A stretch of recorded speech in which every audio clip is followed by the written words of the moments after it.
हमारे नबी पैगंबर मोहम्मद सल्लल्लाहु अलैहि वसल्लम ने हमें किसी भी प्लान को एग्जीक्यूट करने के लिए 5 स्टेप प्रॉफिटिक प्लान दिया है। इसलिए जब भी हमें कुछ करने की ज़रूरत हो तो इस हदीस पर गौर करें। ये हदीस 5 स्टेप्स में हमें बताती है कि हमारे वर्क प्लान, मैनेजमेंट और एग्जीक्यूशन का तरीका क्या होना चाहिए। सहीह मुस्लिम हदीस नंबर 2664। अबू हुरैरा रज़ियल्लाहु अन्हु का बयान है, नबी अकरम सल्लल्लाहु अलैहि वसल्लम ने फरमाया, एक कमज़ोर मोमिन की तुलना में एक मजबूत मोमिन बेहतर है और अल्लाह के लिए ज़्यादा प्यारा है और हर किसी में अच्छाई है। मजबूत मोमिन किस चीज़ में मजबूत? ईमान में, फिजिकल और मेंटल स्ट्रेंथ में, कंप्यूटर प्रोग्रामिंग में, मेडिकल नॉलेज में, मैनेजमेंट में, आपका जो भी फील्ड है उसमें मजबूत। Acquire skills, be the best in your field. एक मजबूत मोमिन, बेहतर मोमिन वो है जो अपने बारे में जानता है, बेहतर महसूस करता है। अगर आप किसी स्किल में बेहतर हैं तो आपके पास मजबूत ईमान है, ये उससे बेहतर है जो उस फील्ड में नहीं है। आपके पास ईमान है तो आपके अंदर अच्छाई है, भले ही आपके पास कोई हुनर है या नहीं, लेकिन बेहतर मोमिन वो हैं जिसके पास ईमान के साथ हुनर भी है। इस हदीस का दूसरा हिस्सा है, कुछ ऐसा करने का एम रखें जिससे फायदा हो।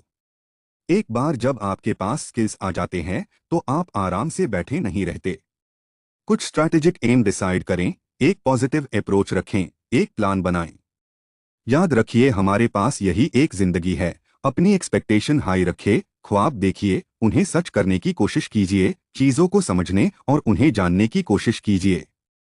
ईमान के साथ नेक अमल करना फ़ायदेमंद है, उन्हें करने की कोशिश करे। नौकरी करना फ़ायदेमंद है, एक बेहतरीन नौकरी पाने की कोशिश करे। बिजनेस करना फ़ायदेमंद है, कोशिश करे अपना बिजनेस खड़ा करने की।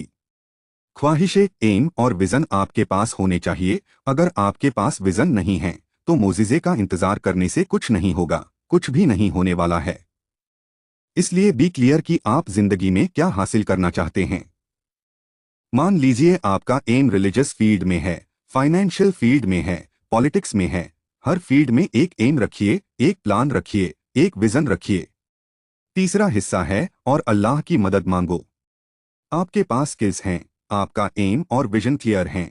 अब अल्लाह से मदद मांगिए, ए अल्लाह, मैं अपनी कंपनी बनाना चाहता हूँ, मुझे सही रास्ता दिखा, मेरी मदद कर, मेरा सफ़र आसान कर, मुझ पर अपनी रहमत के दरवाजे खोल दे।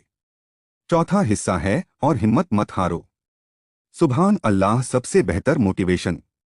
उठो, आलसी मत बनो, केवल मोजिज़े के होने की उम्मीद न करें। आपके बिना मेहनत किए कुछ नहीं होगा। मेहनत करे, पसीना बहाए, प्लान बनाए, आगे बढ़े।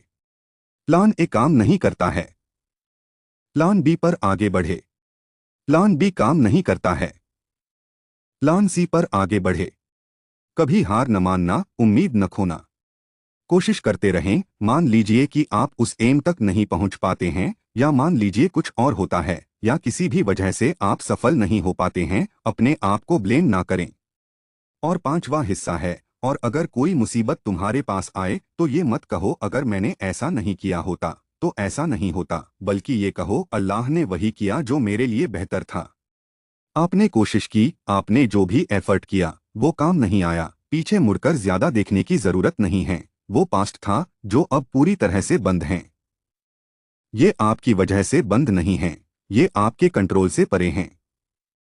सब अल्लाह की मर्जी। अगर आप अपने पास्ट को देखते हैं तो शैतान डाउट पैदा करता है। खुद को ब्लेम करने की बजाय ये कहें, ठीक है, मैंने कोशिश की, ये काम नहीं आया, अल्लाह जो चाहेगा वही होगा। और फेलियर को दोबारा मत याद करो, उन्हें अपने ऊपर हावी न होने दें, वरना आप डिप्रेशन में चले जाओगे। आगे बढ़े, अपनी जिंदगी का अगला चैप्टर स्टार्ट करें, अपनी गलतियों से सीखें, किसी को ब्लेम ना करें। अल्लाह जो कुछ भी चाहता है वही होता है। गैप को हम नहीं जानते, इसलिए अपनी कोशिशें जारी रखें। अल्लाह से उम्मीद रखिए, उसने आपके लिए कुछ बेहतर सोच रखा होगा।